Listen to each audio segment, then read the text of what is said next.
Opinionisti Lirim Gashi ka komentuar listat e partive politike. Përmes një shkrimi në Facebook, Gashi thotë se nëse shikohen pa leka e Agim Çeku, ata nuk i shërbejnë popullit, por ata e shohin pushtetin si bankomat. Pushteti këtu nuk të kërkon moral, ai t'i jep çelësat e hajnis dhe dyert hapen vetë, ndërsa turma shikon dhe hesht si vari i herojit të panjohur. Shiko pa lekën dhe Agim Çekun, ata nuk i shërbejnë popullit, ata e shohin pushtetin si bankomat, si mundësi për të vjedhur dhe për të grumbulluar, për të kënaqur oreksin e pafund të egos së tyre. Shteti për ta është plaçk, lufta një justifikim për hajni të pafund. Mirë, por Ramushi nuk ka turp t'i fus në listë sepse edhe vetë është një ego e deformuar, një maskë e mbushur me ambicie, puro materialiste dhe një ignorancë e pafundme politike. Por pse? Sepse ai ende se kupton se sakrifica e tij e pakrahasueshme dhe e pamatshme në luftën për liri, sovraniteti dhe digniteti turpërohet pamas nga lakmia e tij e pangopur për ta grabitur pronën e popullit dhe për të grumbulluar pasuri materiale dhe monetare për 10 breza pasardhësish në kohë paqe, shkruan Gashi. Tutje ai hedh kritika edhe mbi komentet e Berat Buzhalës, gjersa përmend emrin e Sadri Ramabajës si mendje e ndritur, një shpirt i palëkundur, që kuptimin e vërtet të fjalës vetvendosje e mbron me çdo grimc të qenies së tij. Lihet jashtë listës, lëvim shkrimi i tij plot. Turma e oreksit të shfrenuar, ka diçka që më rëndon shpirtin, diçka që më shtyn të mendoj deri në lodhje, deri në një dhimbje të ngjashme me atë që ndjen një familje, një fëmijë kur zbulon padrejtësitë e papërballueshme të kësaj bote. Njerëzit flasin pareshtur me zë të lartë për gjërat që nuk i kuptojnë dhe pastaj flenë qetësisht pa turp, pa ndërqegje, sikur të ishin foshnja të pafajshme që se kanë asnjë përgjegjësi për veprimet e tyre ignorante.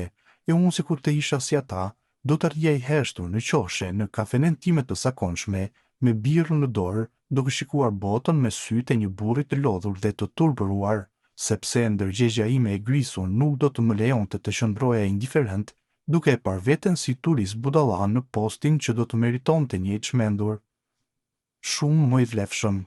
Ajo do të vinte natën dhe do të më shqyente kraharorin, ashtu siç i shqyen treni i aksidentuar shinat e hekurta nga dheu.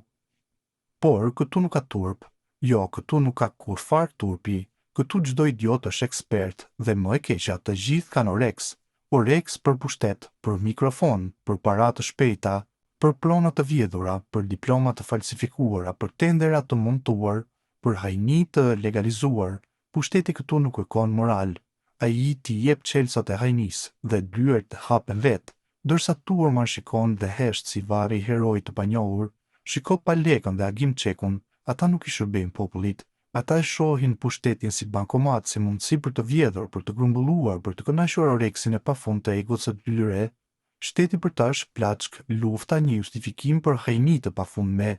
Mirë, por Ramushi nuk ka turp t'i fusë në listë sepse edhe vetë është një ego e deformuar, një maskë e mbushur me ambicie puro materialiste dhe një ignorancë e pafundme politike. Por pse? Sepse ai ende se kupton se sakrifica e tij e pakrahasueshme dhe pamatshme në luftën për liri, sovranitetit dhe dignitetit turpërohet pamas nga lakmia e tij e pangopur për të grabitur pronën e popullit dhe për të grumbulluar pasuri materiale dhe monetare për 10 breza pasardhësish në kohë paqe.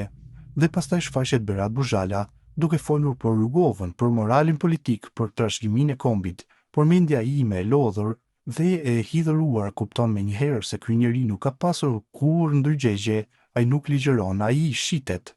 Ai e quan prostitucionin moral, analizë, dhe ndërsa ai qesh me ironinë e tij të ftohtë, u ndje një urrëtie të madhe për botën që e toleron këtë tradhti, këtë mashtrim të trash, por të vrullshëm, ndërkohë si një cikël i tmerrshëm i natyrës së keqe shfaqet riciklimi grotesk i kufomave politike, të njëjtat fytyra, të njëjtë duar, të njëjtat gishtërinj dhe gënjeshtra, vetëm kravatat ndryshojnë.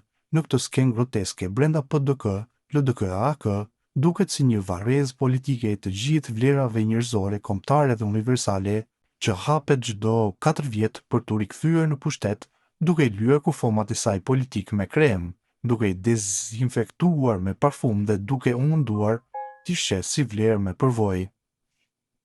Por përvoja e tyre vetme është ta shkatrojnë shtetin pas një sens dhe përgjegjësi dhe turp,